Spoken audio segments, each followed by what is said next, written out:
Hello hello hello.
Hello.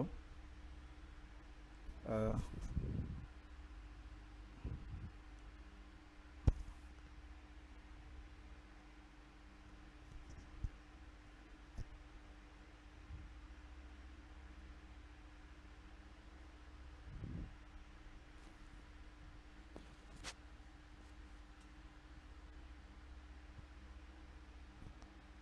Hello.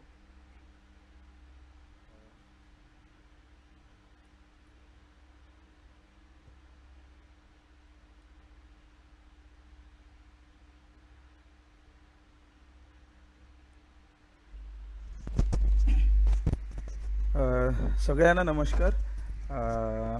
माझं नाव Pranay and I am from Goa. आणि माझं मराठी चांगला नाही तिथलं, सो मी हिंदीन बोलणार तुमच्याकडे. सो आई होप आप मुझको उसके लिए एक्सक्यूज़ करेंगे.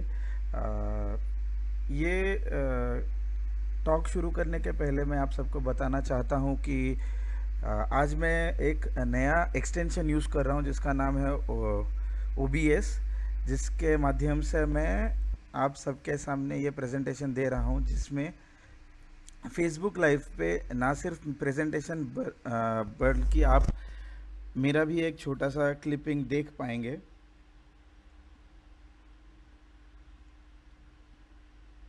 तो मैं आज का टॉक यहीं शुरू कर रहा हूँ. तो आज के टॉक का नाम है मुंगियाचे रंजक विश्व, मतलब चींटियों का कलरफुल लाइव्स और कलरफुल लाइफ ऑफ एंट्स. अब चींटियों पे ज़्यादातर कोई स्ट्रेस देता नहीं है, क्योंकि लोगों को लगता है कि चींटियाँ ज़्यादा यूज़फुल हैं नहीं. वो बस दे आर ए न्यूसेंस. वो सिर्फ हमको काटते हैं, फिर हमारे खाने, हम जहाँ भी खाना रखते हैं तो खाने पे आते हैं। आ, तो उस पे ज़्यादा कोई ध्यान देता नहीं है। बल्कि ये आपको जान के आश्चर्य होगा कि इंडिया में बहुत सारे स्पीशीज़ की चींटियां हैं। और यही आज के टॉक में हम आपको बताएंगे कि कितने सारी चींटियां इंडिया में हैं और हमारे आस पड़ोस में कितने सारे स्पीशीज़ के चिड़िया हैं, सॉरी चींटियां हैं। और इनका लाइफ कितना कलरफुल होता है, आज इसके बारे में बात करेंगे। ये सबके पहले तो मैं सागर वाग जी का धन्यवाद बोलूँगा, क्योंकि उन्होंने मेरा टॉक पहले सुना और फिर मुझको ये अपॉर्चुनिटी दिया कि मैं आप सबके सामने ये प्रस्तुत करूं।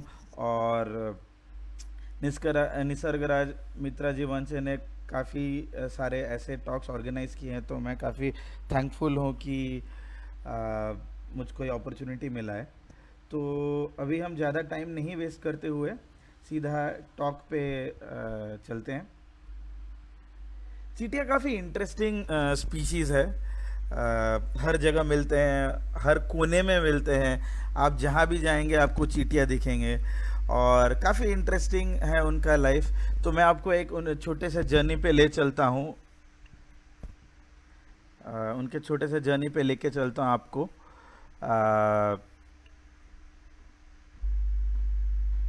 ये कहानी उस समय शुरू हुई जब हम इंसान अब तक धरती पे पाँव भी नहीं रखे थे। ये इतनी पुरानी बात है। ये उस टाइम की बात है जब टीरेक्स, टायरेनोसोरस रेक्स जैसे खूंखार डायनासोर्स अब भी धरती पे चलते थे, उनका खौफ बना हुआ था। ये उस टाइम का स्टोरी है। और ऐसे एक टाइम पे ही हमारे ये काफ़ी मज़ेदार स्पीशीज जो चींटी हैं उन्होंने अपना लाइफ शुरू किया था। और ये वैसा टाइम था जब डायनासोर्स भी ज़मीन पे चल चल के थक गए थे। अब उन्होंने भी सोचा ठीक है अब आसमानों में उड़ना है, तो डायनासोर्स ने भी सोचा कि अब ठीक है अब ज़मीन पर नहीं, अब आसमान पे भी राज करेंगे। तो खूब से डायनासोर्स ने भी एवोल्यूशन के माध्यम से पंख का निर्माण किया और फिर डायनासोर्स धरती पे ही ना सही बट आसमान पे भी राज करने लगे। ये उस टाइम का कहानी है। और वर्ल्ड का शायद सबसे पहला स्पीशीज ऑफ एंट, पहला स्पीशीज ऑफ एंट जो है वो है हाइडोमिर्मिक्स स्क्रिमटेरस। ये आप नाम भूल जाइए, ये कॉमन, ये साइंटिफिक नाम है। हर जानवर या हर पौधे का साइंटिफिक नाम रहता है, पर आज वो ज़रूरी नहीं है। पर ज़रूरी ये है कि पहला चींटी कैसा दिखता था। पहला चींटी कुछ ऐसा दिखता था और इसका नाम है हेडोमिर्मिक्स। हेडो ग्रीक भाषा में ये मतलब है पाताल लोक। तो इसका ये मतलब है कि ये चींटी दिखने में इतना ही खूंखार था और इतना ही अलग था कि ये पाताल लोक से आया हुआ है। लोग मतलब जिन साइंटिस्ट ने इसको पहली बार डिस्कवर किया था उन लोगों ने इसको ऐसा नाम दिया क्योंकि ये काफ़ी डेंजरस दिखता है। हेडोमिर्मिक्स करके इसका नाम दिया गया है। और आप देख ही सकते हैं ये जो चींटी आप देख रहे हैं ये एक एम्बर के ड्रॉप में है। एम्बर मतलब आपने देखा होगा कि काफ़ी सारे पेड़ में जब कट पड़ता है तो उससे एक ब्राउन, येलोइश ब्राउन कलर का फ्लूइड निकलता है। और ये येलोइश ब्राउन कलर का जो फ्लूइड है ये ओवर टाइम जब ज़मीन के अंदर धंस जाता है तब वो हार्ड हो जाता है और फिर उसके अंदर अगर कोई चींटी या कोई भी इंसेक्ट ट्रैप हो जाता है वो हमेशा के लिए उसमें प्रिजर्व रहता है। तो इसको एम्बर बोलते हैं। तो ऐसे ही एम्बर स्पेसिमेन से दुनिया का सबसे पहला स्पीशीज ऑफ एंट हेडोमिर्मिक्स को डिस्कवर किया गया था। और आप देख सकते हैं कितना डेंजरस दिखता है।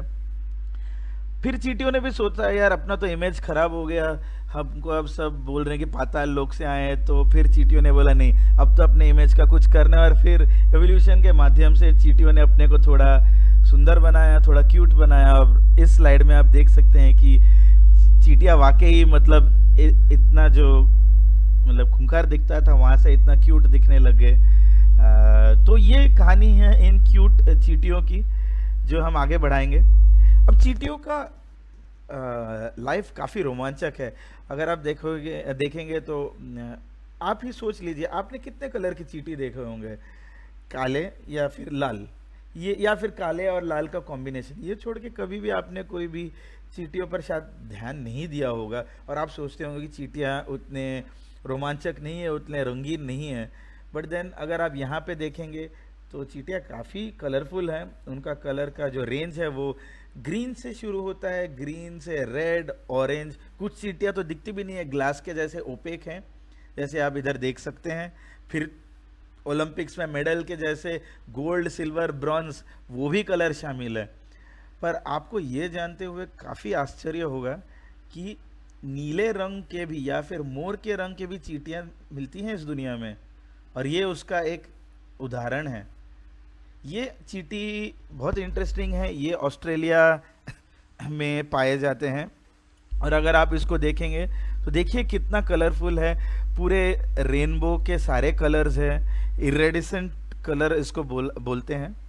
और फिर एक और स्पीशीज है, वो भी ऑस्ट्रेलिया से, देखिए ये कितना सुंदर है, ब्लू कलर, इरेडिसेंट ब्लू कलर है। जितने कलर हमारे नेशनल बर्ड यानी कि मोर में है, उतने ही कलर इस स्पीशीज में भी है। और ना सिर्फ कलर, अगर आप देखेंगे तो चींटियों के ये अमेजिंग दुनिया में काफ़ी सारे उनके आकार भी है। अब देखिए, थोड़े चींटियाँ बड़ी हैं, थोड़ी छोटी हैं, और ये बीच में जो आप देख रहे हैं ये एक स्कैनिंग माइक्रोस्कोपी का इमेज है। इसमें देख सकते हैं कि एक चींटी को अगर आप गौर से नज़दीक से देखेंगे, उसमें उसके पैटर्न्स में कितना सारा डाइवर्सिटी है। ये जो बीच का इमेज आप देख रहे हैं, इसमें देख सकते हैं कि उसके मुंह पे कितना छोटा छोटा फूल के पेटल्स का डिज़ाइन है उसमें। तो इतना भी सुंदर है इनका वर्ल्ड।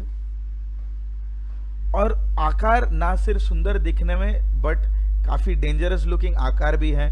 यहाँ पे आपको 4 एंड्स के फोटोज दिख रहे हैं यहाँ पे। एंड कितने डिफरेंट है उनका एवोल्यूशन के वजह से, उनके दांत के जो शेप है कितने चेंज हुए। और खासकर ये चींटी देखिए जो राइट हैंड साइड कॉर्नर में है, उस चींटी का सर तो एकदम टाटा स्काई जैसा है। तो सबको लगता होगा कि उनको सीधा ट्रांसमिशन मिलता होगा टाटा स्काई का। बट देन मैं आपको आगे एक वीडियो दिखाऊंगा ये बताने के लिए कि इस चींटी के सर पे डिश एंटेना क्यों है। तो देखते हैं, ये रहा वो चींटी का क्लोजअप। ये आप देख सकते हैं कि उस चींटी के सर पे लिटरली एक डिश एंटेना है। अब देखते हैं वो चींटी के सर में डिश एंटेना क्यों है, एक छोटे से वीडियो के माध्यम से।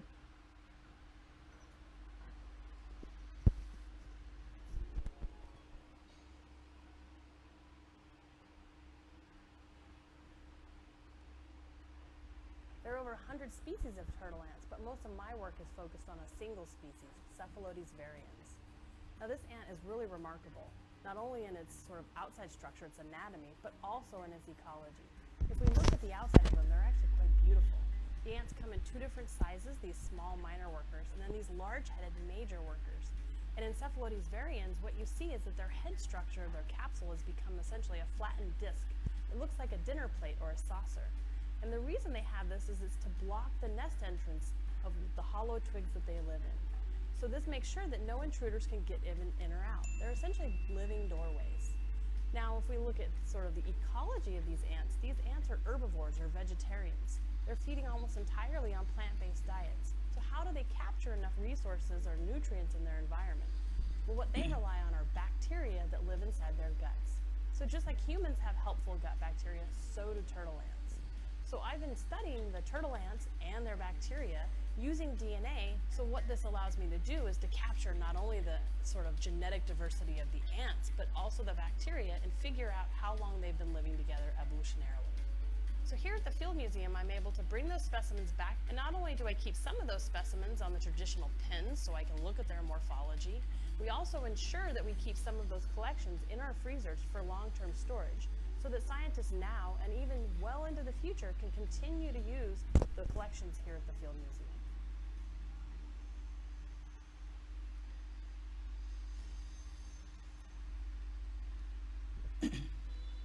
तो आपने इस वीडियो में देखा होगा, ये काफ़ी इंटरेस्टिंग चींटी है।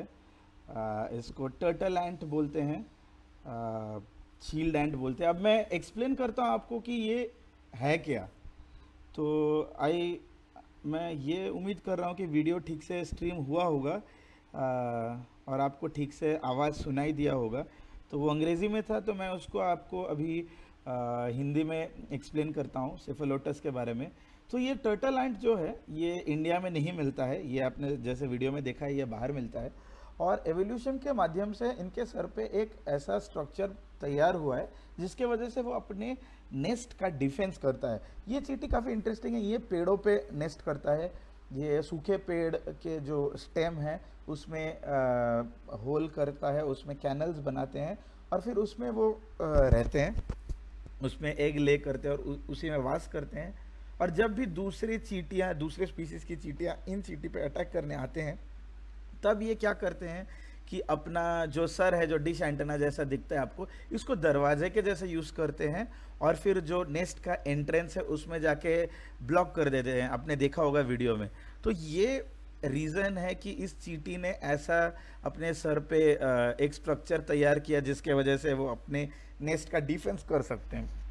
सो आप खुद ही सोच लीजिए कि वो जो चींटी था जिसका मुंह एकदम से काफ़ी भयानक था, हेडोमिर्मिक्स, वहाँ से एक ऐसा चींटी नेचर में तैयार हुआ जो अपने नेस्ट के सुरक्षण के लिए अपने सर में एक टाटा स्काई लेके घूमता है।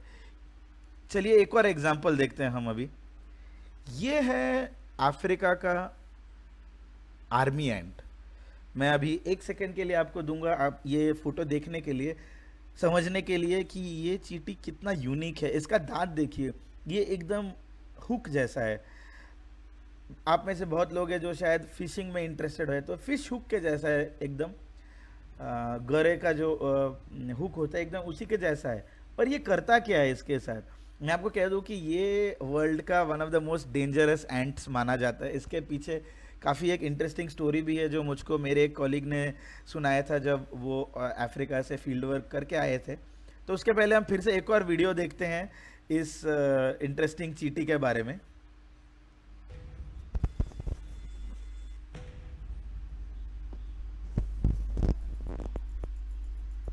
Army ants are nature's Mongol hordes, always on the move and ravaging everyone in their path. You can only run from them and don't waste time, because when an ant colony is on the move, they rule the road. Anything that stands in their way will be overwhelmed.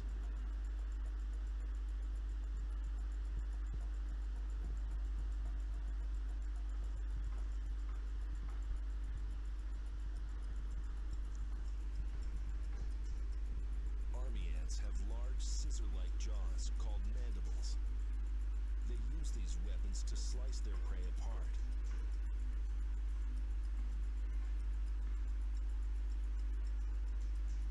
They don't waste time eating and then digesting. While they're dicing up their prey, they spread a dissolving acid. Once flesh, muscles, and tendons melt down to a liquidized matter, they eat it and keep going.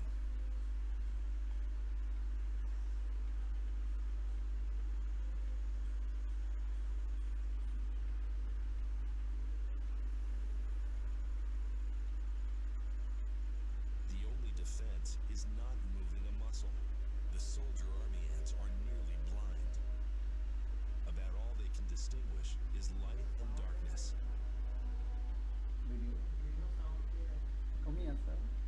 So they detect prey by movement.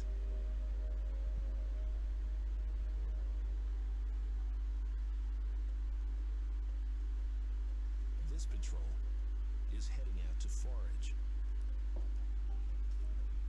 If the scouts find food, they'll relay the news via scent back to the nest so the colony can mobilize. This beetle is 6 times the size of one ant, but no match for an army. Some prey isn't eaten on the spot, but carved into pieces and toted back to the colony. It's like slaves building the pyramids. Get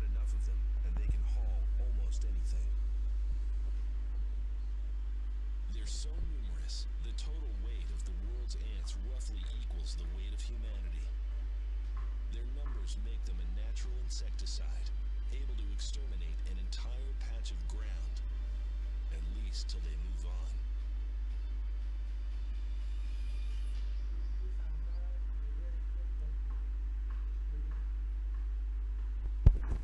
तो आपने ये एक और video देखा होगा, आपको मुझे apologise करना पड़ेगा कि वीडियो का जो आवाज़ है ये उतना क्लियर नहीं है।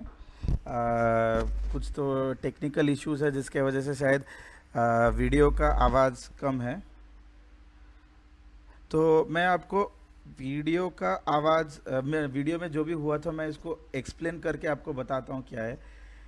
ये आर्मी एंट जो है ये अफ्रीका का एक ऐसा स्पीशीज़ है जो काफ़ी वोरेशियस है। वोरेशियस इसका ये मतलब है कि ये काफ़ी ज़्यादा खाता है, इन द सेंस उसके रास्ते में जो भी मिलता है वो सब खाता है। वो इतना ही क्या कहते हैं, इतना वोरेशियस है, उसको इतना भूख लगता है। ये इसके वजह से लगता है क्योंकि ये जो चींटी का जो कॉलोनी है, ये जो चींटी का परिवार है, ये बहुत बड़ा है। इस चींटी के परिवार में करीब करीब 10,000 से लेके 50,000 के करीब करीब चींटियाँ रहती है एट एनी गिवन टाइम। और सबसे बड़े चींटी का तो इस स्पीशीज़ के चींटी का कॉलोनी तो लाख भर के भी क्वांटिटी में पहुंच जाता है। तो आप सोच के देखिए उनको कितना खाने का ज़रूरत पड़ता है। तो अफ्रीका में ऐसे ही ये चींटियाँ जब एक जगह से दूसरे जगह जाते हैं या फिर खाने के लिए ढूंढता है, तो ऐसे ही जहाँ भी जाता है उसको जो भी मिलता है वो खा लेता है। यहाँ तक कि अगर वहाँ पे छोटा बच्चा भी अगर बाय मिस्टेक खेल रहा होगा और ये चींटियों का झुंड अगर वहाँ पे पहुँच जाएगा, ऐसा भी रिपोर्टेड केसेस है कि बच्चों का पूरा हाथ ही खा गया। मतलब इतना डेंजरस है ये चींटी। तो ऐसे ही मेरे एक दोस्त ने मुझको एक एग्जांपल दिया था कि वो जब अफ्रीका में था, एक गांव में फील्ड वर्क कर रहा था। ऐसे ही एक गांव में एक दिन सुबह को एक गांव के बुजुर्ग आए और गांव के बुजुर्ग ने बोला कि ठीक है, आज तो गांव में रहने को मिलेंगे, तो सब चलते हैं यहाँ से। और फिर वो वहाँ से निकल पड़े और निकलने के बाद वो एक ऊंचे से एक पहाड़ जैसे जगह में जाके पूरा दिन बिताए और फिर शाम को वापस आए। और जब शाम को वापस आए उन्होंने देखा कि उनके गांव में और कोई भी दूसरे टाइप का इंसेक्ट्स नहीं है। वहाँ पे किसी ने गलती से एक कुत्ते के पिल्ले को बांध के रखा था, जाके देखा सिर्फ उसका बेल्ट बचा है और कुत्ते का पिल्ला कहीं नज़र नहीं आ रहा है, वो कुत्ते के पिल्ले को भी खा गए। तो ये चींटियाँ इतनी ही वोरेशियस है क्योंकि इनके कॉलोनी में इतने सारे स्पीशीज़ ऑफ एंट्स, इतने सारे नंबर ऑफ एंट्स रहते हैं एक कॉलोनी में। तो आगे बढ़ते हैं इससे। तो आकार की बात कर रहे थे, तो चींटियाँ ना सिर्फ छोटी हैं, चींटियाँ काफ़ी बड़ी रहती हैं। चींटियाँ मतलब 2 इंच से लेके आप सेलो ग्रिपर के पेन से अगर एक डॉट बनाएंगे, इतनी भी छोटी चींटियाँ हैं। कुछ चींटियाँ तो करीब 3.5-4 इंच के भी होते हैं। वो स्पेशल टाइप की चींटियाँ हैं जिसके बारे में मैं आपको बाद में बताऊँगा। पर चींटियाँ इंटरेस्टिंग क्यों हैं, ये ज़्यादा इम्पोर्टेंट है। तो इसके बारे में हम पहले थोड़ा सोचते हैं कि चींटियाँ इंटरेस्टिंग क्यों हैं। पहली बात यह है कि वो काफ़ी डोमिनेंट है। मतलब रिसर्च से ये पता चला है कि चींटियाँ की जो प्रजाति है ये दुनिया में हर जगह मिलता है, छोड़ के अंटार्कटिका और आर्कटिक रीजन्स के थोड़े बहुत ही ठंडे कंट्रीज़ को छोड़ के। तो चींटियाँ इतनी सारी जगह पे मिलती हैं, आप सोच के देख लीजिए। और जहाँ पे भी मिलती है वो बहुत बड़े पैमाने में मिलते हैं, बहुत बड़ा पॉपुलेशन होता है उनका। एक चींटी का जो परिवार है, एक जो कॉलोनी है, उसमें मिनिमम एट एन एवरेज कभी भी आप देखेंगे तो 400 से 500 इंडिविजुअल्स एक टाइम पे आपको पाए जाएंगे। और इसका एक एग्जांपल देखिए, ये एग्जांपल मैं काफ़ी वाइडली यूज़ करता हूँ। ये अंग्रेजी में है तो मैं आपको पढ़ के एक बार बताऊंगा। There are more workers in a single colony of driver ants than all lions and elephants in Africa. इसका ये मतलब है कि अफ्रीका का जो कॉन्टिनेंट है उसमें जितना भी लायन और एलिफेंट का पॉपुलेशन है उससे कई गुना ज़्यादा एक चींटी के कॉलोनी में पाए जाते हैं। ड्राइवर एंट्स बोल के एक स्पीशीज़ है, ड्राइवर एंट स्पीशीज़ के कॉलोनी में इतने सारे इंडिविजुअल्स हैं जो पूरे अफ्रीका के लायन और एलिफेंट के पॉपुलेशन से भी ज़्यादा है। तो आप सोच के देख लीजिए कि पूरे विश्व में ड्राइवर एंट्स का कितना सारा पॉपुलेशन होता होगा। तो सोच के देख लीजिए कि कितना सारा कितने सारी चींटियों का पॉपुलेशन होता होगा इस वर्ल्ड में अगर सारे स्पीशीज को हम मिला लें तो। दूसरी बात, मैं ये भी एग्जांपल सबको बहुत देता हूं कि they are accomplished architects of the terrestrial world. अब ये सोच लीजिए कि architects of the terrestrial world, हम सब अब अपने घरों को ईंट से बनाते हैं, सीमेंट से बनाते हैं। हम कोंकण साइड में उसको लैटराइटिक स्टोन्स, चीरे बोलते हैं, चीरे से बनाते हैं। सीमेंट यूज़ करते हैं, चूना यूज़ करते हैं, फिर उसको पट्टी लगाते हैं। तो ये सब अब की बात है। और अगर आर्किटेक्चर के बारे में बोला जाए तो शिवाजी महाराज ने इतने बड़े फोर्ट्स बनाए थे जो अब तक अब तक खड़े हैं। उससे भी पुराने किले हैं, दिल्ली के काफ़ी सारे किले हैं, काफ़ी सारे आर्किटेक्चरल वंडर्स हैं, लंदन का स्टोन हेज है। बट ये तो काफ़ी रीसेंट है। ह्यूमंस और इंसान एवोल्यूशन पे सोचे भी नहीं गए थे, तब चींटियों ने हमसे भी ज़्यादा टैलेंट दिखाया है आर्किटेक्चर में। अब ये देखिए, ये स्ट्रक्चर देखिए, ये भिन्न भिन्न प्रकार के नेस्ट्स हैं जो पाए जाते हैं। इसमें से काफ़ी सारे नेस्ट स्ट्रक्चर्स इंडिया में भी पाए जाते हैं। और मैं आपको एक एग्जांपल देता हूँ। ये एक प्रजाति का चींटी है जिसको बोलते हैं लीफ कटर एंट। अभी लीफ कटर एंट मिलता है आपको अमेरिका में। अब लीफ कटर एंट को अगर आप देखेंगे तो वो ऐसे गहरी नेस्ट बनाता है जो कम से कम 15 फीट के डेप्थ तक जाता है। तो यहाँ पे आप देख सकते हैं 2 इंसान हैं, वो नेस्ट को खोद के निकाला गया, 2 इंसान वहाँ पे खड़े हुए हैं। तो आप देख सकते हैं कि वो जो खड़े हैं बुजुर्ग, उनके सर के ऊपर करीब करीब और 8-9 फीट का हाइट है। तो कुल मिला के 15 फीट मिनिमम इस नेस्ट का डेप्थ है। तो इतना सक्सेस पाया है एंट्स ने इस माध्यम से, जब इंसान को एवोल्यूशन ने सोचा भी नहीं था। चींटियों ने इतना सारा डाइवर्स बिहेवियर अपने में ऑलरेडी इनकलकेट कर लिया है। ये अब मैं आपको 2 सेकंड देता हूँ सोचने के लिए, ये क्या होगा। अब इस चींटी को हमने ऑलरेडी थोड़ी देर पहले देखा था, तो आप बस 2 सेकंड लीजिए, देखिए गौर से कि ये क्या है। अगर किसी को कमेंट करना हो तो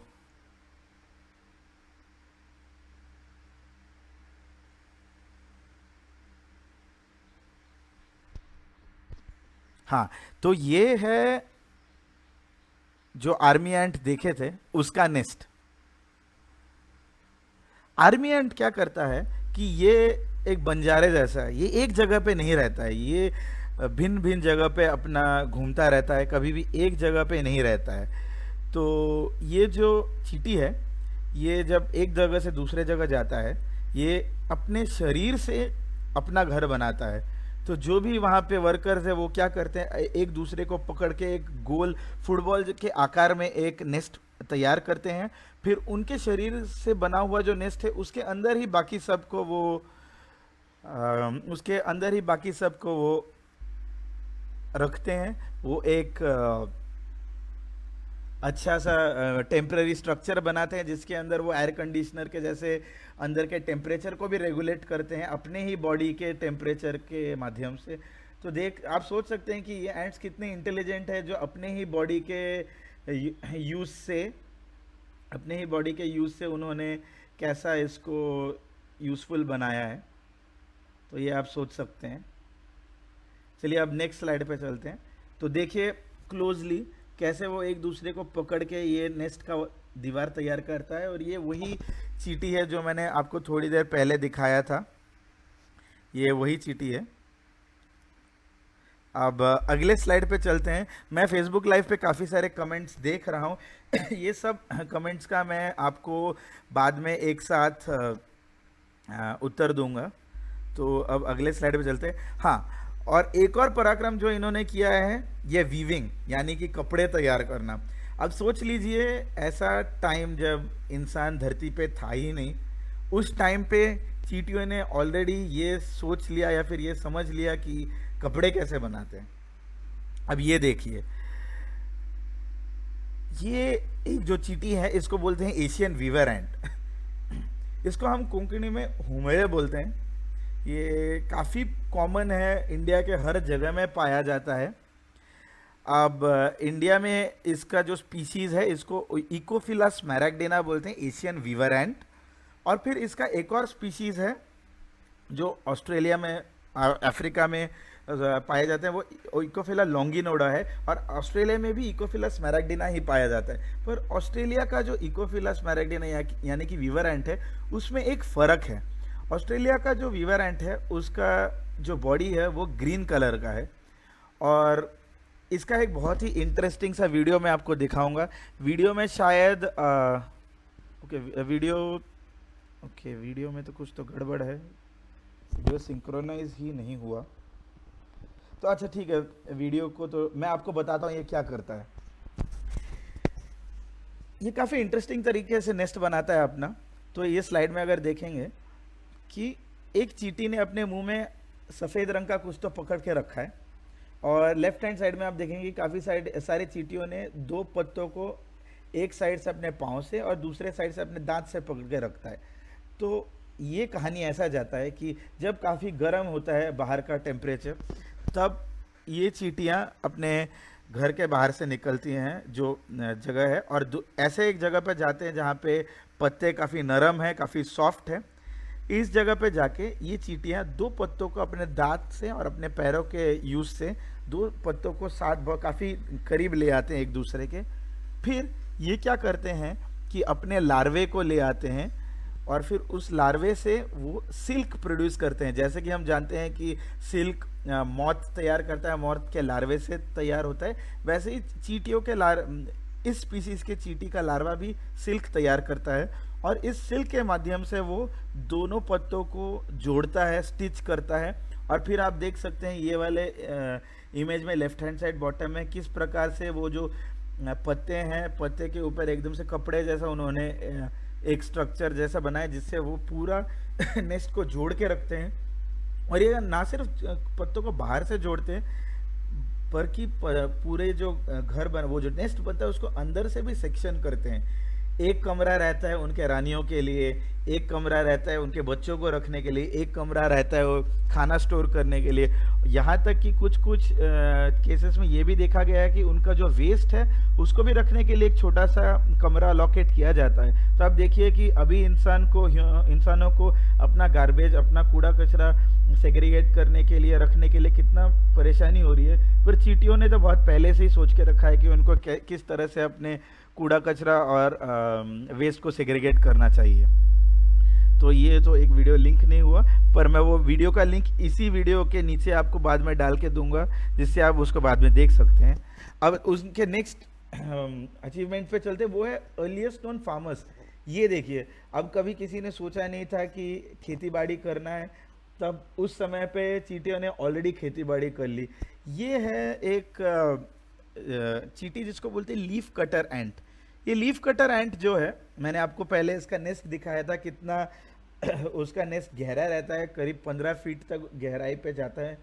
तो ये लीफ कटर एंट काफ़ी इंटरेस्टिंग है।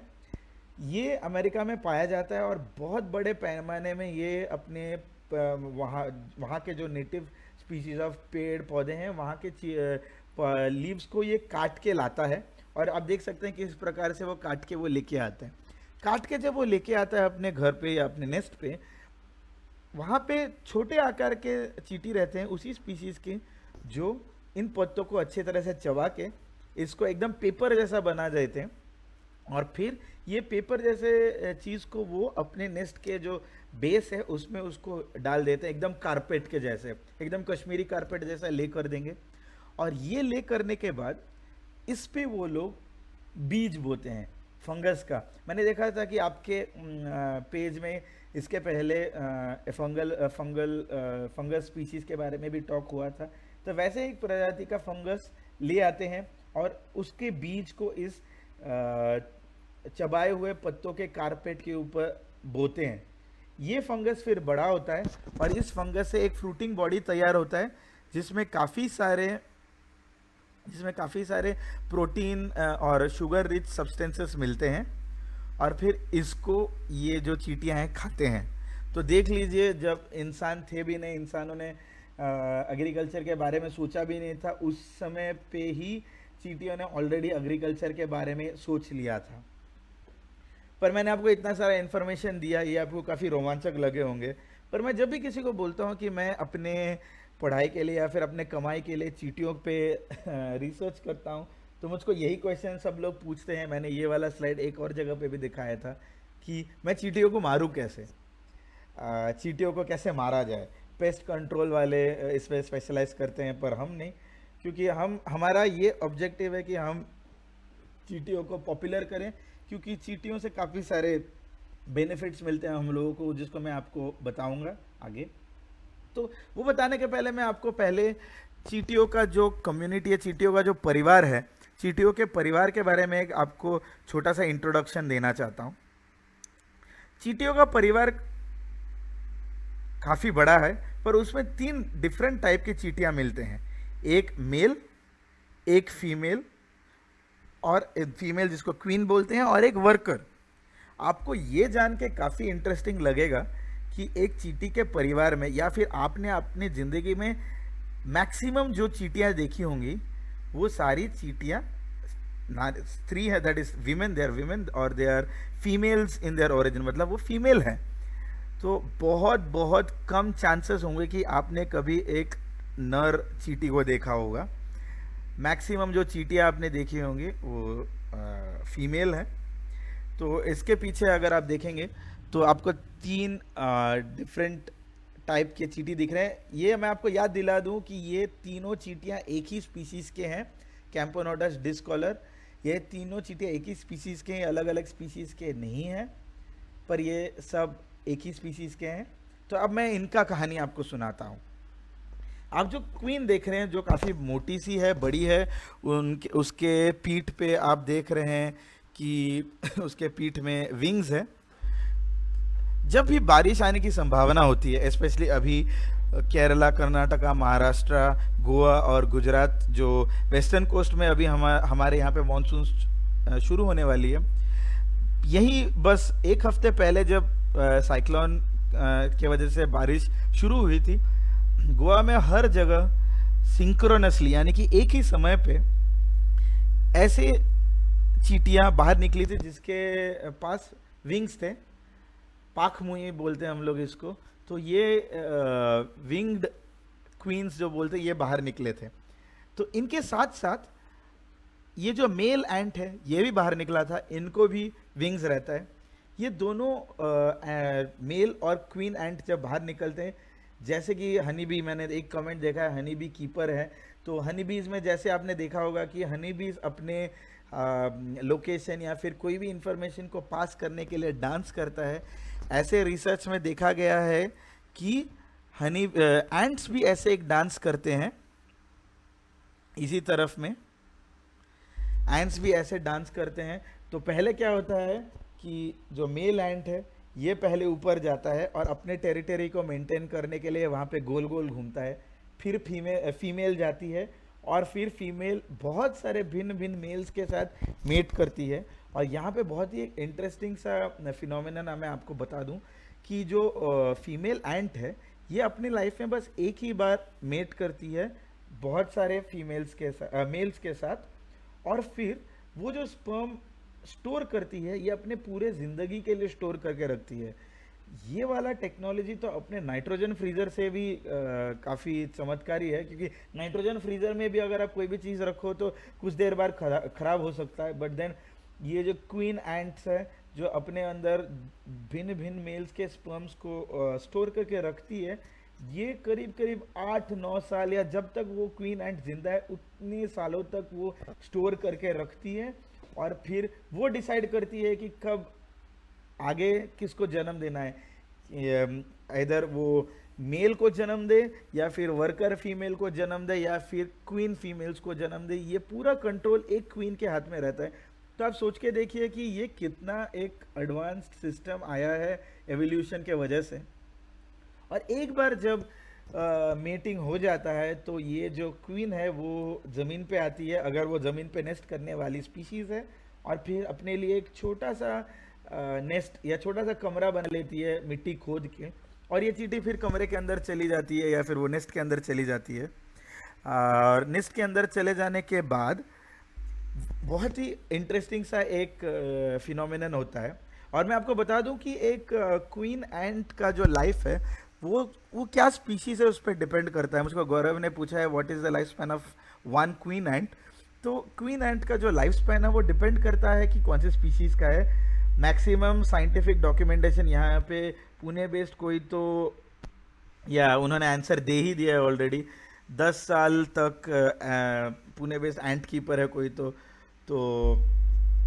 उन्होंने ऑलरेडी दिया है कि 10 साल तक तो कोई भी स्पीशीज मतलब इन जनरल स्पीशीज का लाइफ स्पैन रहता है। पर अगर अच्छे एंट कीपर्स हैं, जैसे ये भाई साहब हैं जो भी पुणे से हैं, अगर अच्छे एंट कीपर्स हैं तो यहाँ तक कि मुझे जितना मालूम है 20-25 साल तक भी रह सकता है। बट ये काफ़ी रेयर स्पीशीज़ में, हर जगह ये सक्सेसफुल नहीं है। ये डिपेंड करता है कौन सा स्पीशीज़ है और वो एंट कीपर कैसा है। ओके, तो उसमें ना टाइम वेस्ट करके आगे जाते हैं कहानी में।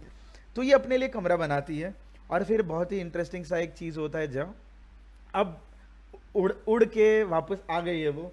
अब और उड़ने की ज़रूरत नहीं है इस क्वीन को, क्योंकि अभी और उड़ना नहीं है उसको, अब उसको अपने परिवार को बढ़ाना है। तो ये क्या करती है, अपने जो विंग्स है, पाक है, इसको गिरा देती है। ये विंग्स को गिराने के बाद उसके शोल्डर या कंधे पे जो उड़ने के लिए जो मसल्स तैयार हुए थे बचपन से, अब इस मसल का कोई ज़रूरत है ही नहीं। तो ये क्या करते हैं कि इस मसल को बहुत ही स्पेशल एंजाइम्स के इस्तेमाल से डाइजेस्ट कर लेते हैं बॉडी के अंदर ही। बॉडी के अंदर ये जो मसल्स है, ये जब डाइजेस्ट हो जाता है, ये कन्वर्ट हो जाता है काफ़ी प्रोटीन रिच फ्लूइड में। और ये जो फ्लूइड है ये खिलाया जाता है पहले 4-5 बच्चे एंट्स को, या फिर लार्वल स्टेज के जो एंट्स हैं उनको खिलाया जाता है। और फिर उससे वो लार्वल एंट फिर अडल्ट बन जाता है। और उसके बाद ये जो 4-5 पहले के अडल्ट एंट जो पहले आते हैं, ये फिर बाहर जाके फिर खाना ढूंढ के फिर अपने नेस्ट में ले आते हैं। फिर इसका पालन पोषण और परवरिश सारे ये जो क्वीन एंट है उनके डॉटर्स करते हैं। तो इतना अमेजिंग है इनका सोशल लाइफ। और ये जो मैंने आपको बताया ये सबसे कॉमन और सबसे एवरेज सोशल लाइफ है। चींटियों में ऐसे बहुत सारे इंटरेस्टिंग और अमेजिंग एग्जाम्पल्स है सोशल लाइफ के, जो आप सोचेंगे तो आप एकदम बौखला जाएंगे, क्योंकि इतने सारे अमेजिंग एग्जाम्पल्स है जहाँ पे एक क्वीन एंट काफ़ी सारे स्ट्रैटेजीज का इस्तेमाल करते हैं अपने परिवार को आगे बढ़ाने के लिए। यहाँ तक कि एक एक्सट्रीम केस ऐसा भी है जो कि डार्विन के नेचुरल सिलेक्शन के थियरी के अगेंस्ट जाती है। उसको बोलते हैं पॉलीजाइनी, मतलब बहुत सारे क्वीन एंट्स जो शायद एक दूसरे के संबंधित भी नहीं हो।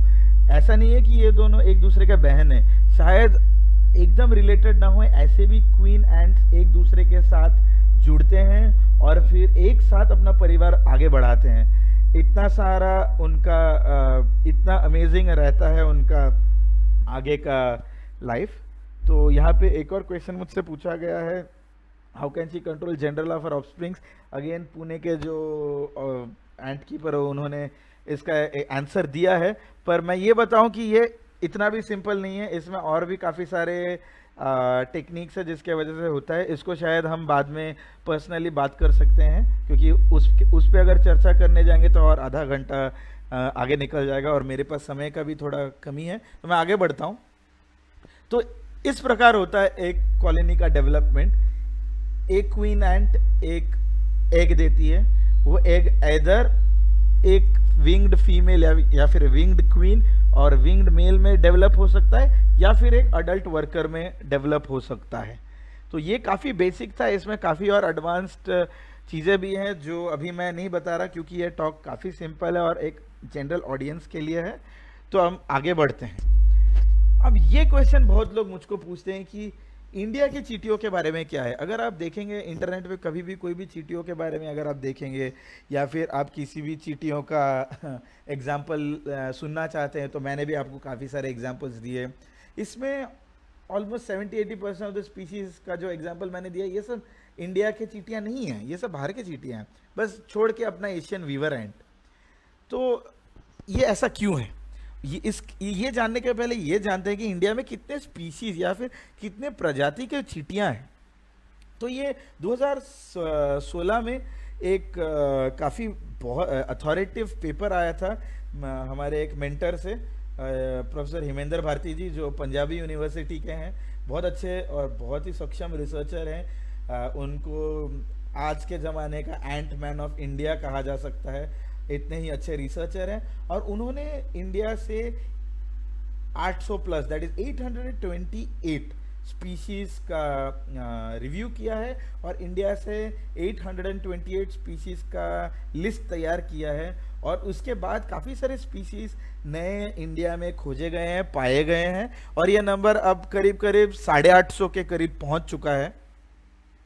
और बहुत सारे लोग ये भी मुझको पूछते हैं कि चींटियाँ तो इतने इंटरेस्टिंग है। मैंने कमेंट्स में भी देखे हैं कि बहुत सारे लोगों ने पूछा है कि चींटियाँ इतनी इंटरेस्टिंग हैं, तो इंडिया में चींटियों के बारे में इतना कम स्टडीज़ क्यों हुआ है, क्यों हम चींटियों के बारे में ज़्यादा नहीं जानते हैं। ये इतना सारा क्वेश्चन पूछा गया है, तो इसके लिए मैं हमेशा यही आंसर देता हूँ कि दे आर नॉट कैरिज्मेटिक। अभी आप सोच के देखिए कि चींटियाँ इन जनरल कौन पढ़ता है, मतलब हर कोई, मतलब आप देखेंगे बटरफ्लाइज ऑफ इंडिया ग्रुप है, बर्ड्स ऑफ इंडिया ग्रुप है, मैमल्स ऑफ इंडिया ग्रुप है, फेसबुक में बहुत तरह के स्पीशीज़ और स्पीशीज़ ग्रुप्स के बारे में स्टडी किया जाता है, फ़ोटो लेते हैं, पर इन चींटियों पे क्यों नहीं? तो इसके दो वजह है। वन ये है कि चींटियाँ आसानी से दिखते नहीं है, सुंदर नहीं दिखते, कैरिज्मेटिक नहीं है। ये टाइगर जैसा नहीं है कि टाइगर का फोटो आप डाल देंगे तो आपको 100 लाइक मिलेगा, भाई आपने बढ़िया फोटो खींचा है बोलेंगे। या फिर एक चिड़िया का फोटो डाल दिया जिसमें बहुत ब्लड बुके है, बैकग्राउंड है, तो बोल दिया बहुत अच्छा फोटो है, क्या कैमरा है। तो ऐसा भी होता है। बट देन चींटियाँ इतनी छोटी है और मोस्ट ऑफ अस कॉमन लोगों के पास अच्छा कैमरा इक्विपमेंट होता नहीं है, इसके वजह से हम चींटियों का वाव फोटोज़ नहीं खींच पाते। तो ये एक रीज़न है जिसके वजह से बहुत सारे लोग चींटियों के बारे में ये नहीं, मतलब स्टडीज़ नहीं करते। दूसरा एक रीज़न ये है कि इसके बारे में जो बुक्स हैं, इंडियन बुक्स या रीजनल बुक्स, ये भी बहुत कम है। और इसमें एक एग्जांपल है जो अजय नरेंद्र और सुनील कुमार ने लिखा है, दोनों ही बैंगलोर बेस्ड थे। On A trail with ends एक काफ़ी अच्छा स्टार्ट है एक बुक के लिए, एक बुक है स्टार्टिंग के लिए, जिसमें काफ़ी सारे बेसिक इन्फॉर्मेशन और नॉलेज है। और बेसिक चींटियों के बारे में काफ़ी सारे इन्फॉर्मेशन इस बुक में, ये अमेज़ॉन में भी मिलता है। तो अमेज़ॉन में आप देख सकते हैं, अगर किसी को इंटरेस्ट है मैं आपको रेकमेंड करूंगा ये किताब के लिए। ये ज़्यादा महंगा भी नहीं है, और काफ़ी सारे इंडियन स्पीशीज़ के बारे में इसका डिस्क्रिप्शन है। और काफ़ी सारे लोगों ने चींटियों को पॉपुलराइज करने के लिए बहुत तरह के पॉपुलर मटेरियल जैसे पोस्टर्स वगैरह तैयार भी किए हैं। पर ये सब छोड़ के अगर आप एकेडमिकली चींटियों पे इंटरेस्टेड है, सो सबसे बड़ा रिसोर्स है अभी वर्ल्ड में, वो है एंटवेब। एंटवेब एक ऐसा रिपोजिटरी है जिसमें दुनिया में जितने भी नोन एंट्स हैं उसके एटलीस्ट 75% चींटियों के फोटोग्राफ्स इसमें दर्ज किए गए हैं। ये एक ऑनलाइन म्यूजियम के जैसे हैं, आप देख सकते हैं।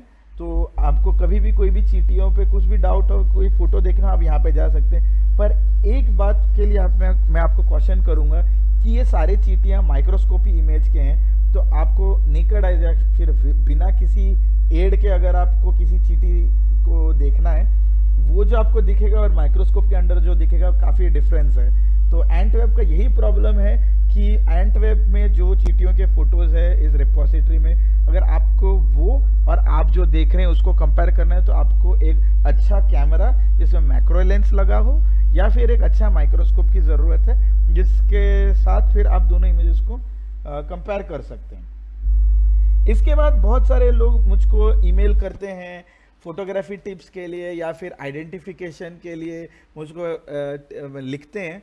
और ये ऐसा ही एक ईमेल है जो मुझको लिखा गया था एक स्टूडेंट से और उड़ीसा से। तो उन्होंने ये ऐसा फ़ोटो मुझको भेजा। अब जो भी एंट्स के साथ काफ़ी फैसिनेटेड या फिर एंट्स के बारे में पढ़ाई करते हैं, सीधा सीधा देख के बोल देगा कि ये कैटोलकस है। ये जो मैंने आपको टर्टल एंट दिखाया था वैसे ही टाइप का चींटी है, उसको शील्ड एंट बोलते हैं, कॉमनली इंडिया में पाया जाता है ये काफ़ी सारे जगह पे। अब ये शील्ड एंट मुझको तो सीधा सीधा दिखता है ये शील्ड एंट है, पर ये जीनस हो गया। अब स्पीशीज़ कैसे बोलेंगे? अब एंट का स्पीशीज का आइडेंटिफिकेशन काफ़ी ट्रिकी है, क्योंकि आपको काफ़ी सारे फीचर्स देखने पड़ते हैं, जैसे कि उसके पाँव के जो लेंथ है उसको देखना पड़ता है, पाँव का कलर क्या है देखना पड़ता है, उनके पाँव के जो नाखून हैं वो दो नाखून के बीच में क्या स्ट्रक्चर है वो देखना पड़ता है। एक चींटी का 3 भाग होता है जिसको हेड, थोरैक्स और एब्डोमेन हम बोलते हैं। थोरैक्स और एब्डोमेन के बीच में जो कनेक्शन है उसको पीटियोल बोलते हैं। अब वो पीटियोल एक है या दो है, वो पीटियोल का क्या आकार है, उसका कलर क्या है, साइज क्या है, शेप क्या है, बहुत सारे फैक्टर्स के डिपेंडेंट या चलते हुए फिर स्पीशीज का आइडेंटिफिकेशन होता है। तो जब ऐसा फोटो भेजा जाता है तो काफ़ी डिफिकल्ट होता है स्पीशीज तक जाके बोलने के लिए कि ये स्पीशीज क्या है। तो बहुत सारे एक्सपर्ट जो हैं वो कभी भी इसको डायरेक्टली स्पीशीज के हिसाब से आइडेंटिफाई कभी नहीं करेंगे। हाँ, Pune ant keeper, the Meranoplus is also called the shield ant, but then the turtle ant and the shield ant are so synonymous, and common names are not really common in ant world, so most people use scientific names, but because this is a very common talk I am using a common parlance name, so please excuse me for that. Right, मैं आगे बढ़ता हूँ वहाँ से।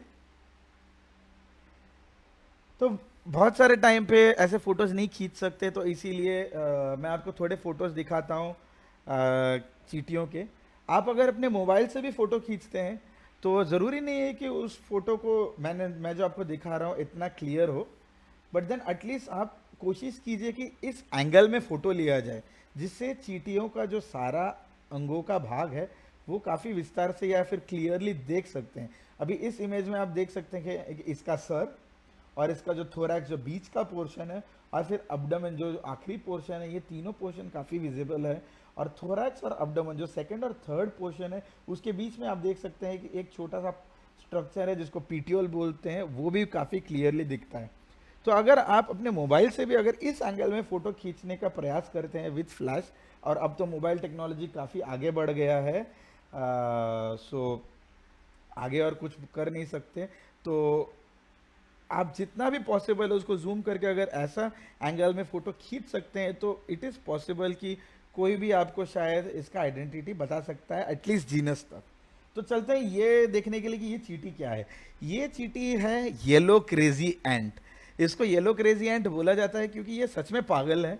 इसको अगर आप उंगली से हल्का सा टच भी कर दें, ये एकदम पागल जैसा अपना हाथ पांव हिलाने लग जाता है, मतलब पांव, उसको तो हाथ है नहीं ऑब्वियसली, अपने पांव हिलाने लग जाते हैं। फिर जो एंटेना है उसको भी एकदम से हिलाने लग जाता है और एकदम पागल जैसा इधर उधर घूमता रहता है, इसीलिए इसको येलो क्रेजी एंट बोलते हैं।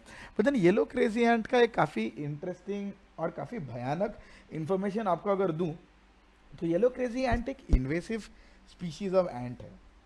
ये इंडिया में नहीं पाया जाता था ओरिजिनली, बट बिकॉज ट्रेड शुरू हुआ, लोग इधर से उधर सामान करने लगे, इसके वजह से काफ़ी सारे चींटियाँ जो इंडिया में नहीं पाए जाते थे वो यहाँ पे आए।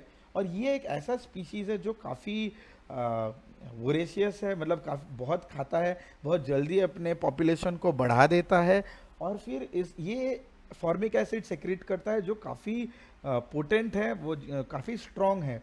तो ये चींटी क्या करता है कि अपने इलाके में जो और प्रजाति के चींटी पाए जाते हैं उन चींटियों को अटैक करता है, फिर उन चींटियों को खाने नहीं देता है और पूरा इलाका अपने कब्जे में कर लेता है। इसके वजह से ये होता है कि जो अपने इंडिया के जो नेटिव चींटी है ये धीरे धीरे से मर जाते हैं और ये वहाँ से लोकली एक्सटिंक्ट हो जाते हैं।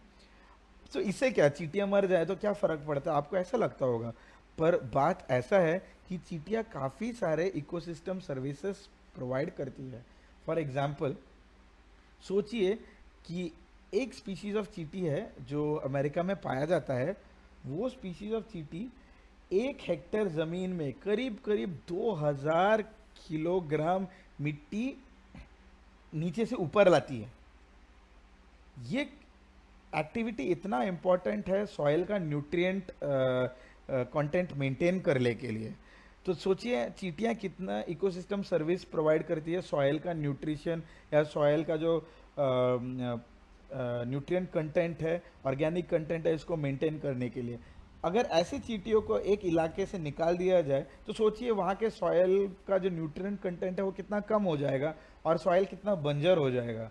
तो ऐसा ही एक डेंजर है ऐसे इन्वेजिव चींटियों का जो यहाँ पे आके अपने नेटिव चींटियों को बाहर निकाल देती हैं। कॉम्पिटिटिव एक्सक्लूजन बोला जाता है उसको, जिसके वजह से ये जो इंडिया की चींटी है वो लोकली एक्सटिंक्ट हो जाती हैं। और ये चींटी के बारे में अगर आप गूगल करेंगे तो ज़रूर क्रिसमस आइलैंड के बारे में गूगल कीजिए और देखिए वहाँ पे येलो क्रेजी एंट ने किस तरह से तबाही मचा रखी है, किस तरह से क्रिसमस आइलैंड के पूरे नेटिव ना सिर्फ चींटी बल्कि वहाँ के क्रैब्स, वहाँ के बर्ड्स, वहाँ के मैमल, यहाँ तक कि वहाँ के पौधों के पॉपुलेशन और कम्युनिटी डायनामिक्स को भी पूरी तरह से चेंज कर दिया है।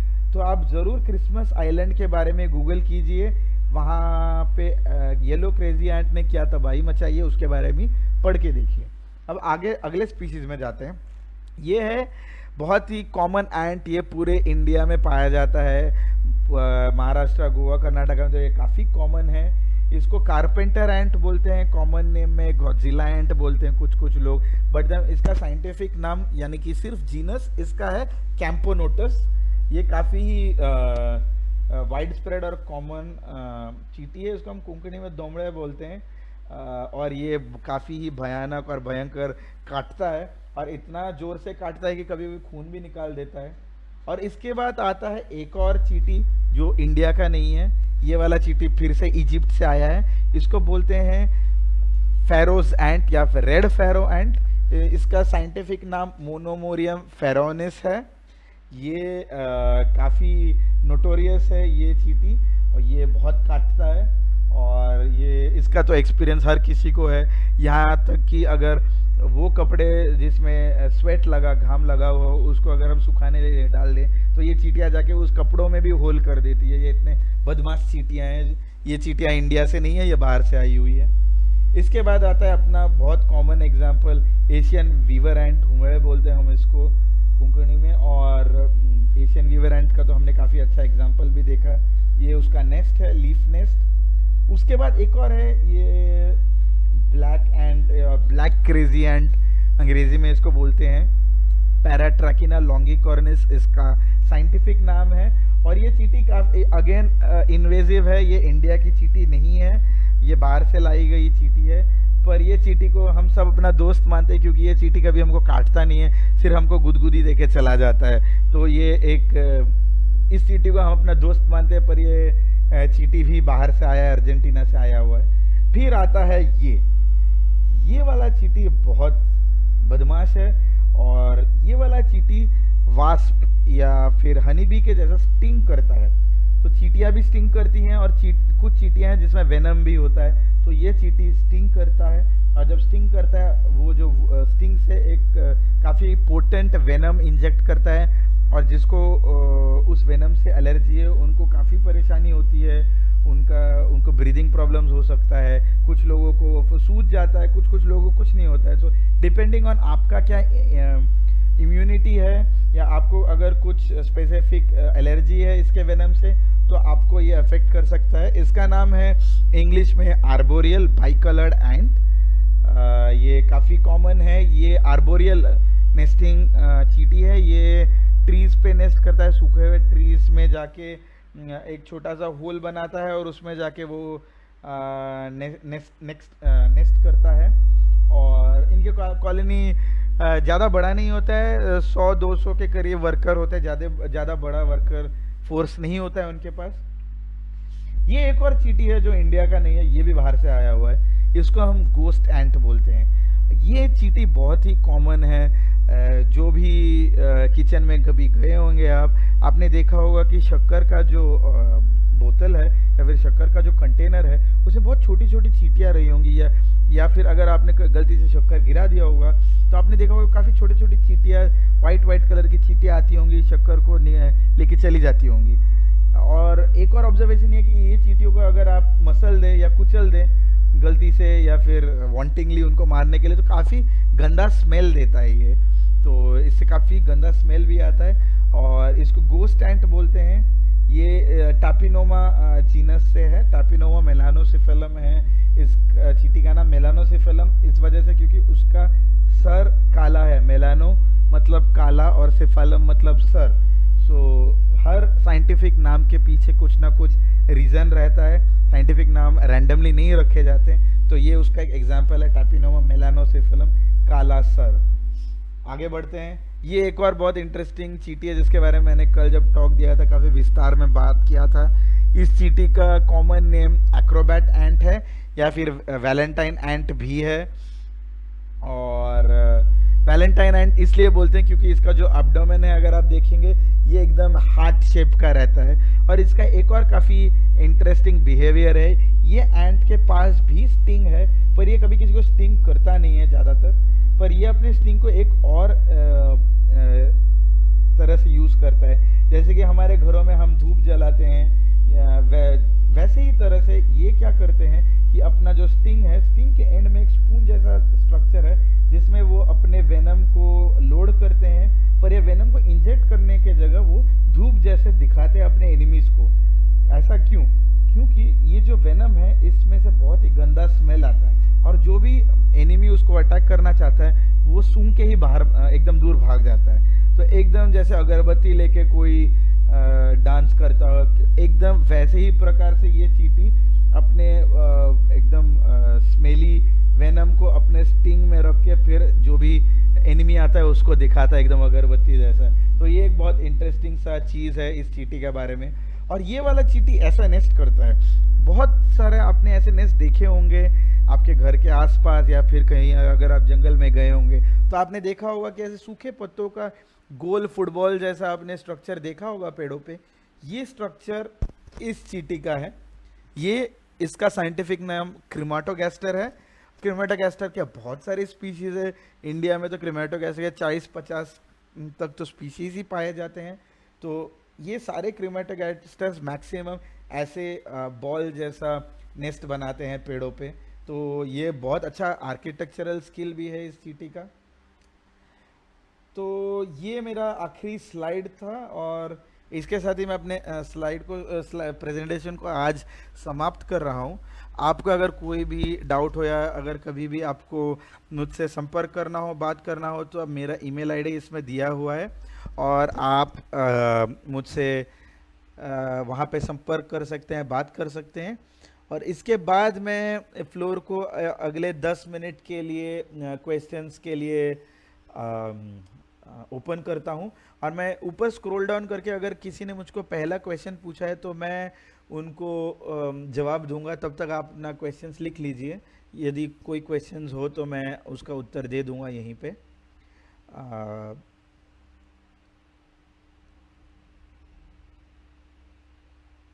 यहाँ पे what is the life span of queen पूछा गया था, उसका तो जवाब मैंने तभी दे दिया था। फिर गौरव ने मुझको पूछा था कि जेंडर कैसे उसका कंट्रोल किया जाता है, तो उस पर काफ़ी किसी ने अच्छा आंसर दिया है। इसका जेनेटिक कारण है। चींटियों का जो जेनेटिक स्ट्रक्चर है वो हैप्लोडिप्लॉयड बोलते हैं उसको। तो वो एक तरीका है जिससे चींटियाँ अपने फर्दर ये वेदर वो मेल है या फीमेल है उसको कंट्रोल करती है। बट देन आगे का क्वेश्चन कैसे डिसाइड किया जाता है कि वो वर्कर है या क्वीन है, ये फेरोमोन कंट्रोल से होता है। और ये काफ़ी एक इंटरेस्टिंग सब्जेक्ट ऑफ रिसर्च है जिसमें काफ़ी सारे काम किए गए हैं। ये इसका कोई स्ट्रेट फॉरवर्ड आंसर नहीं है, ये कॉम्प्लिकेटेड है और ये हनी बीज के जैसा रॉयल जेली वाला कॉन्सेप्ट भी नहीं है। तो इस पे कोई क्लैरिटी अभी तक पाया नहीं गया है। But then it's all anecdotal in nature Gaurav. So इसका कोई आउटराइट आंसर नहीं है कि वो क्वीन और वर्कर्स में कैसे डिसाइड करते हैं, क्योंकि कुछ स्टडीज ऐसे बोलते हैं कि there is a constant conflict between the queen and the worker. Queen चाहती है कि उसको सिर्फ अपने वर्कर्स चाहिए अपना प्रजाति या अपना पॉपुलेशन बढ़ाने के लिए, बट वर्कर को लगता है कि उनको ऐसे अपने जनरेशन के चाहिए जो क्वीन बन सकते हैं। So we can talk about this subject a bit later. I think I know you personally, so we can talk about this later. And okay, let's see. Let's see और क्या question है.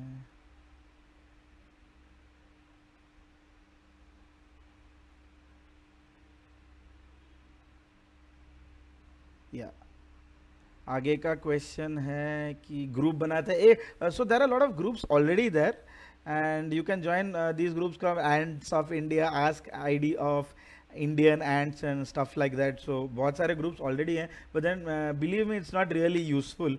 ज़्यादा useful है नहीं है. So I would not you can join. There is a lot of information that is out there, so you can definitely join, but it's not really very useful. And someone have said that ants are self-disciplined. Ants are disciplined because there is क्या बोलते हैं, there is pheromone control है, इसी की वजह से ants are self-disciplined. ants खुद से disciplined नहीं है. Okay, and then if there is question, ants are pollinators. Oh, this is a very interesting question. Ants are not good pollinators. For example, बहुत सारे ऐसे examples है जहाँ पे बोला गया है कि ants are pollinators or ants are not good pollinators or whatever it is. But ants are not good pollinators. ऐसा भी देखा गया है कि ants neuter what do you say, ants neuter plant flowers. मतलब अगर उसका एंथर है तो वो नीचे से उसको काट देता है, फिर वहाँ से जो भी नेक्टर प्रोड्यूस होता है वो उसको खाता है. सो ants are not really good pollinators.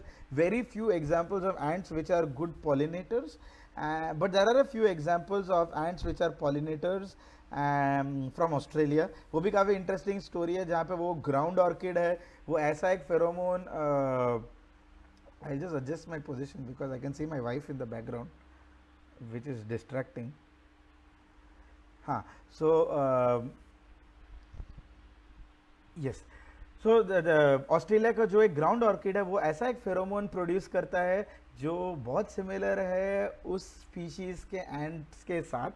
तो इसमें क्या होता है कि जो मेल एंट है उसको लगता है कि वहाँ पे फीमेल एंट है, वहाँ पे वो फिर अट्रैक्ट होके आता है, फिर वो क्या कहते हैं, वो फूल के साथ मेट करने का कोशिश करता है ये सोच के कि वो एक फीमेल एंट है, बट देन वो बेवकूफ़ बन जाता है, फिर दूसरे फ्लावर के पास जाता है, वहाँ पे भी यही कोशिश करता है और ऐसे करके पॉलिनेशन होता है. But then like bees, ants are not good pollinators. And I'm sorry I got distracted in between, and I'll quickly go through the other things.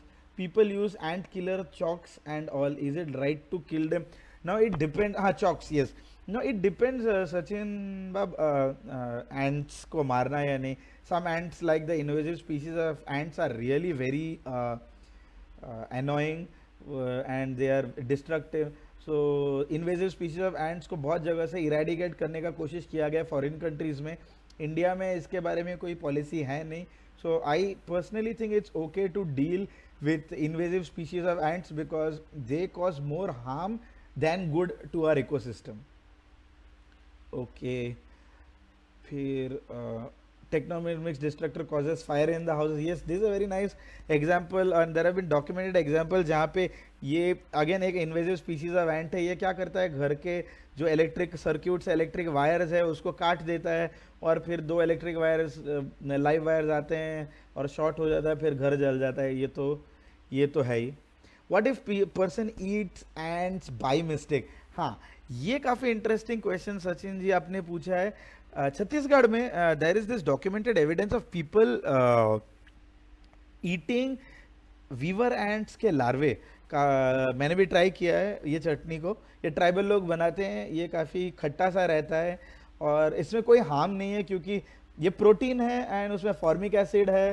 तो बहुत सारे ट्राइबल कल्चर और ट्राइबल एरियाज में लोगों ने एंट्स को खाया है. So it's not at all harmful.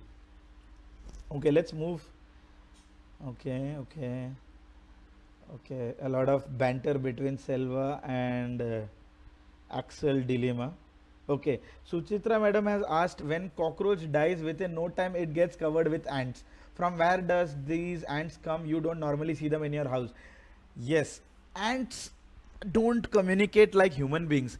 मतलब चींटियाँ जोर जोर से चिल्ला चिल्ला के बात तो करते हैं नहीं, तो इसीलिए हमको सुनाई नहीं देता कि वो क्या बात करते हैं.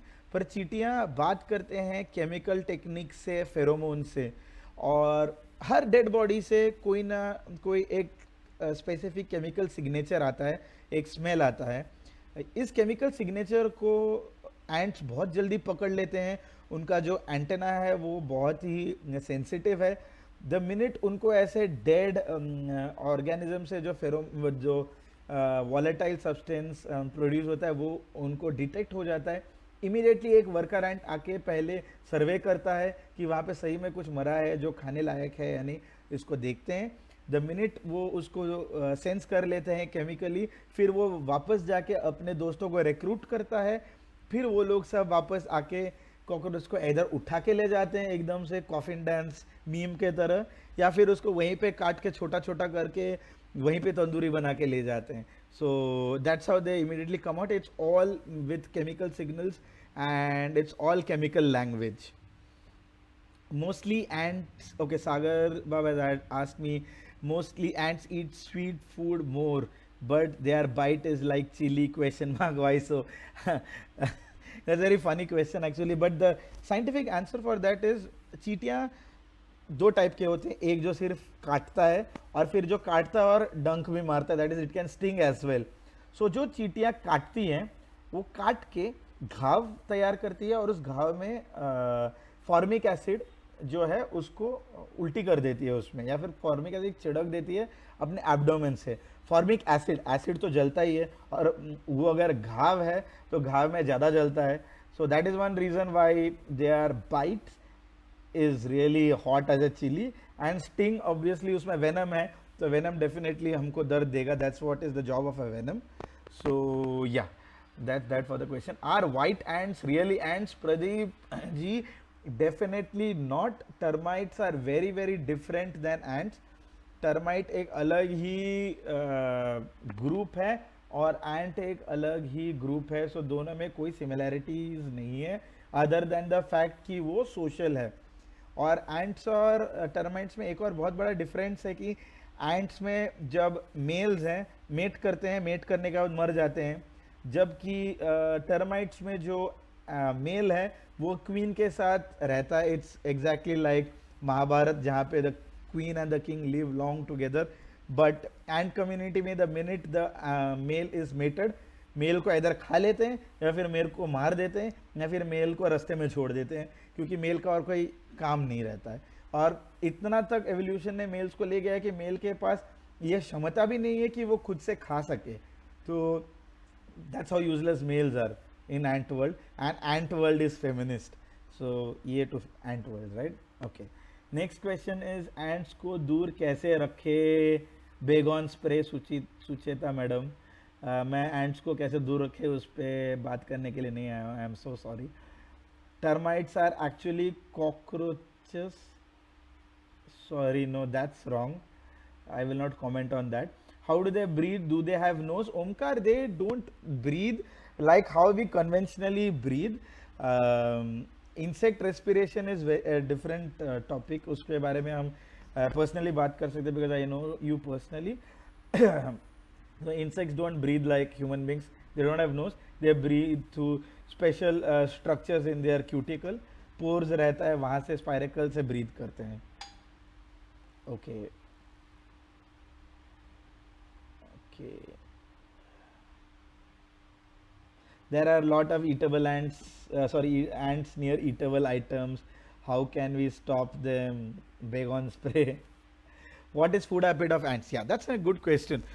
Food habit of ants. Ants have like a variety of food habits. Some of them are कुछ शाकाहारी है, कुछ मांसाहारी है, कुछ लोग ओमनीवोरस है या वेजिटेरियन नॉन वेजिटेरियन दोनों खाते हैं। सो उनका जो फूड हैबिट्स है वो काफ़ी मिक्स्ड है, ऐसा नहीं है कि एक ही फूड हैबिट है। बट देन कुछ चींटियाँ स्पेशलिस्ट है। For example there are few ants which only eat collembolids. Collembolid एक मिट्टी के नीचे पाया जाता है वैसा वाला इंसेक्ट है। वो कुछ स्पीशीज ऑफ एंट है जो सिर्फ कोलम्बुलाइड्स खाते हैं। सो स्पेशलिस्ट है और कुछ जनरलिस्ट है, but in general ants will eat anything and everything. They are generalists. I am a beekeeper. Interesting subject. Yeah. How many eggs a queen ant gives at a time? Now, Vijay sir, this is a very diverse question again, because ऐसा कोई rule नहीं है कि eight a time एक चींटी कितना अंडा देता है.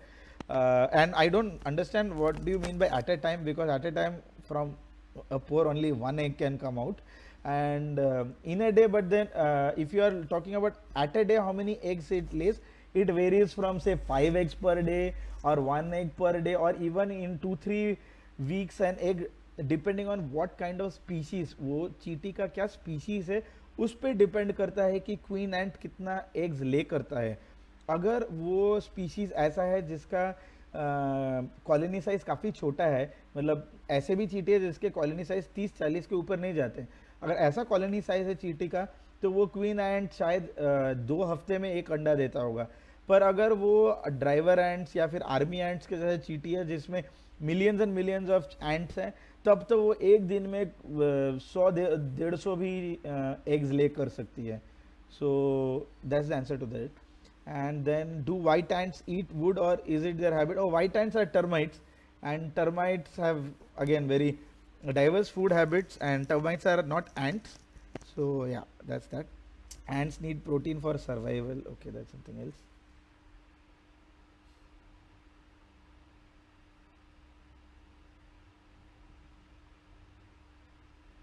Okay, there is something written in Marathi. My Marathi reading skills are really poor. यांची निर्मूलन होणे आवश्यक वाटते का? Let me take another second to understand what is written. Okay,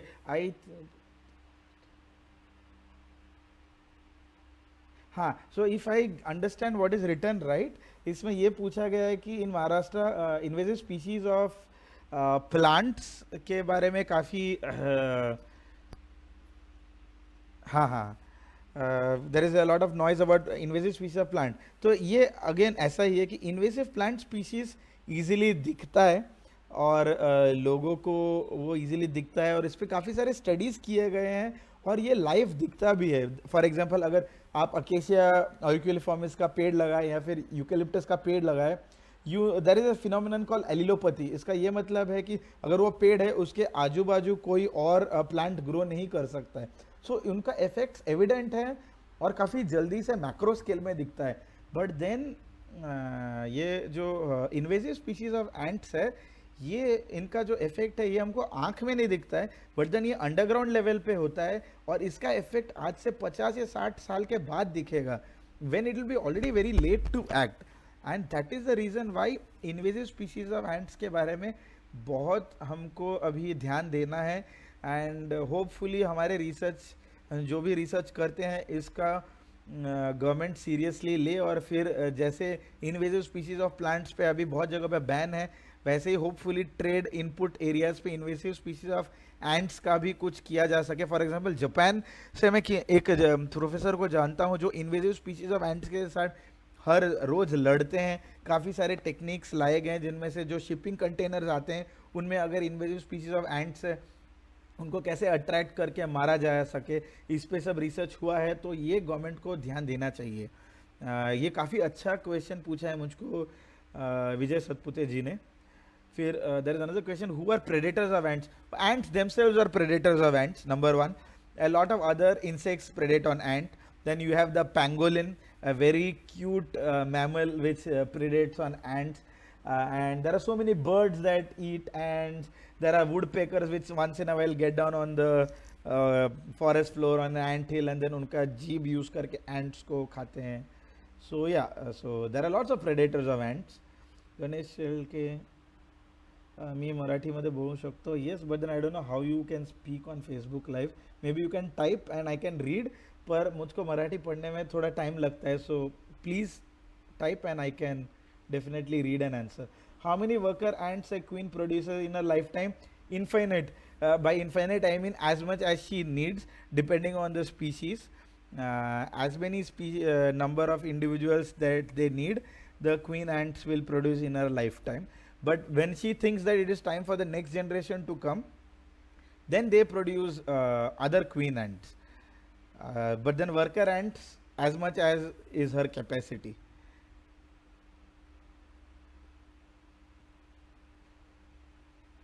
inform करा। Yes Ashwin, I am sure you, आप सागर जी के साथ कांटेक्ट में रहे एंड आई एम श्योर वो आपको अपने ऑर्गेनाइजेशन में जो भी ऐसे टॉक्स है उसमें आपको इन्फॉर्म करेंगे। इसके अलावा मैं टॉक्स करता रहता हूँ काफ़ी सारे, हिंदी में ये पहला था, मराठी मेरा उतना स्ट्रॉन्ग नहीं तो मैं मराठी में करता। I don't want to speak in Marathi and make a mistake and hurt everyone sentiments, because language is a very sentimental thing. तो मैं ये गलती नहीं करना चाहता था, इसीलिए I played safe and spoke in Hindi. इसके अलावा अगर कोई रीजनल और टॉक्स हो तो मैं करूँगा। एंड देन अगर आप मुझको फॉलो कर सकते हैं तो मैं अपने जो टॉक्स हैं मैं उसको अपने फेसबुक में डेफिनेटली डालता रहता हूँ, तो आप वहाँ पे आके मेरे टॉक्स को सुन सकते हैं। क्योंकि अगले हफ्ते को ही मैं संडे को एक और टॉक दे रहा हूँ जो एंट्स ऑफ वेस्टर्न घाट्स पे है। वेस्टर्न घाट्स के जो एंट है, पश्चिम घाट के जो एंट्स है उस पे रहेंगे, तो it's about that. Can we introduce some natural predators for ant which can control population of ant? Gaurav, ये काफ़ी इंटरेस्टिंग क्वेश्चन है।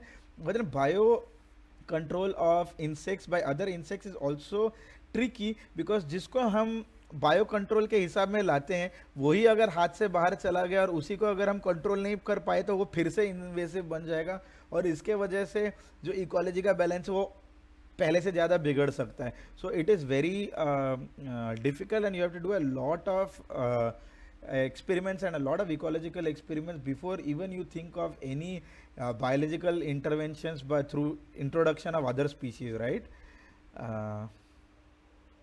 And we can talk about this as well because ये भी काफ़ी एक बड़ा टॉपिक है जिसके बारे में हम बात कर सकते हैं। Okay, next is general conflict between humans and ants, they bite us और dig up place around how to deal with it.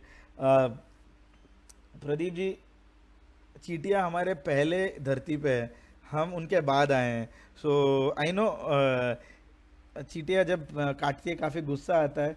So one way is, I don't know, like I am not an insect pest controller, so I actually can't give you an answer to this, but how to deal with this is to learn about them. आप उनके बारे में जानिए, फिर उनका behaviour जानिए, फिर आप घर का कंस्ट्रक्शन ऐसा कीजिए जिसके वजह से चींटियाँ ही ना आए अंदर। I am just giving a wild answer, ये एक्चुअल आंसर नहीं है। You might have to talk to PCI, right?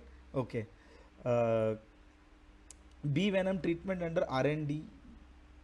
Ant venom therapy is going on somewhere in India and abroad. What is your views? अच्छा Sanjeev sir, एंट venom के बारे में ज़्यादा information था नहीं काफ़ी सालों तक, बट देन बैंगलोर में गांधी कृषि विज्ञान केंद्र में एक लैब था और फिर अभी एक lab Indian institute of science के सेंटर फॉर इकोलॉजिकल साइंसेस में है जो अभी एंट के वेनम का एक्सट्रैक्शन करके उसको कैरेक्टराइज कर रहे हैं, ये पता करने के लिए कि उसका प्रोटीन स्ट्रक्चर क्या है और यदि एंट वेनम का कोई एंटीबायोटिक प्रॉपर्टीज़ है या नहीं।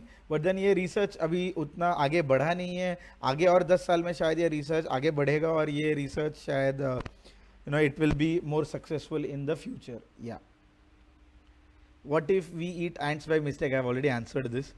What about ant venom therapy? मैंने आपको अभी आंसर दिया। संवर्धन और उनके बचने के लिए क्या प्रयास किए जाते हैं? फॉर एंट कंजर्वेशन एक काफ़ी इंटरेस्टिंग टॉपिक है क्योंकि आप चींटियों को जाके क्या कंजर्व करेंगे? So this is a place where you do top down conservation. अगर एक फॉरेस्ट पैच है और अगर आपको मालूम है उस फॉरेस्ट में देयर आर टाइगर्स और लेपर्ड्स और स्लॉथ बेयर या फिर endangered species of birds, reptiles, amphibians, what not, charismatic species, अगर आप उसको प्रोटेक्ट करने के लिए एक फॉरेस्ट पैच को प्रोटेक्ट करेंगे तो ऑटोमेटिकली चींटियाँ प्रोटेक्ट हो जाएंगी। एंड बहुत इंपॉर्टेंट चीज़ ये है कि फॉरेस्ट को फ्रैगमेंट नहीं होने देना चाहिए, एक फॉरेस्ट के अंदर ज़्यादा ह्यूमंस का मूवमेंट नहीं होना चाहिए, कचरा ज़्यादा नहीं फैलना चाहिए क्योंकि the more humans move, the more garbage is thrown, the more invasive ants will go and more native ants को उसका बैड इफेक्ट होगा, right? So that is very important to make sure कि फॉरेस्ट को disturb ज़्यादा ना किया जाए, at least protected areas को ज़्यादा डिस्टर्ब ना किया जाए और प्रोटेक्टेड एरियाज़ को फ्रैगमेंट ना किया जाए। Okay, can you keep ant keepers? Life span Sanjeev ji काफ़ी डायनामिक है। वर्कर एंट्स तो 10-15 दिन में ही मर जाते हैं, कुछ worker ants max to max 1 महीना, but then there are some ants like the queen ant जो 10-15 साल तक भी जी सकते हैं। Okay, largest and smallest ant in India. Sachin ji, this is a very interesting question. कैरेबेरा का एक स्पीशीज है, या फिर कैरेबेरा से भी छोटा, आई डोंट नो, टैपिनोमा से भी काफ़ी छोटा स्पीशीज है, जो मुझको कैरेबेरा, आई थिंक कैरेबेरा, मैंने अपना सबसे छोटा स्पीशीज देखा है कैरेबेरा, और एक मोनोमोरियम एटोमोमम बोल के एक स्पीशीज है जो मैंने देखा है, काफ़ी छोटा है, एक स्केच पेन का टिप है, जो जितना मोटा है उतना ही मोटा है। और बड़ा एंट से तो याद आया, काफ़ी सारे डोरिलस बोल के एक जीनस है, इस स्पीशीज के जो मेल्स हैं या फीमेल्स हैं, ये काफ़ी बड़े मिलते हैं, मतलब मेरे एक इंडेक्स फिंगर से भी बड़े होते हैं, इतना बड़ा एंट भी इंडिया में मिलता है। Economic benefits of ant keeping, I don't think there are any economic benefits, Dhyanesh ji, it's more recreational right now, right, again a lot of banter. And yeah, the last question was explain ants role in biodiversity. With that I will actually stop taking questions after this. So ants role in biodiversity, every organism, her organism का इस ecosystem में कोई ना कोई role है, और ants बहुत ही important role play करते हैं। वो सॉइल का फर्टिलिटी मेंटेन करते हैं, मिट्टी को नीचे से ऊपर लाते हैं, जिसकी वजह से मिट्टी में जो पानी सोखता है उसका लेवल बढ़ता है। फिर एंट्स दूसरे जो इंसेक्ट पेस्ट है उसको भी क्या कहते हैं, खाता है, तो इंसेक्ट पेस्ट का पॉपुलेशन भी कम रखता है। एंड फिर काफ़ी सारे दूसरे क्या कहते हैं, इकोसिस्टम सर्विस देता है। फॉर एग्जांपल वो नाइट्रोजन साइकिलिंग में बहुत यूज़फुल है, कार्बन साइकिलिंग में बहुत यूज़फुल है, यहाँ तक कि ant also help in sequestering carbon in the soil. So काफ़ी सारे चींटियों के बेनिफिट्स हैं, and plus there is lot of ethno examples और ethno users of ants. Ants को बहुत सारे जगह पे खाने के लिए यूज़ करते हैं, ट्रेडिशनली अपने कल्चर में काफ़ी सारे रेफरेंसेस हैं चींटियों के। So ants are very useful in various ways in the ecosystem, and या that's all that I can think of.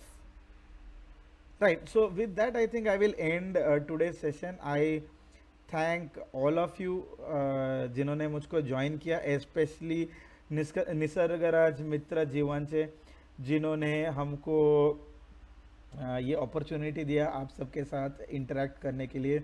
मैं सागर जी का काफ़ी आभारी हूँ जिन्होंने मुझको ये अपॉर्चुनिटी दिया है, और मैं ये होप करता हूँ कि आज का सेशन आप लोगों के लिए यूज़फुल हुआ हो। अगर कोई भी डाउट्स हो आप मुझको फेसबुक में कांटेक्ट कर सकते हैं, या फिर मुझको ईमेल लिख सकते हैं।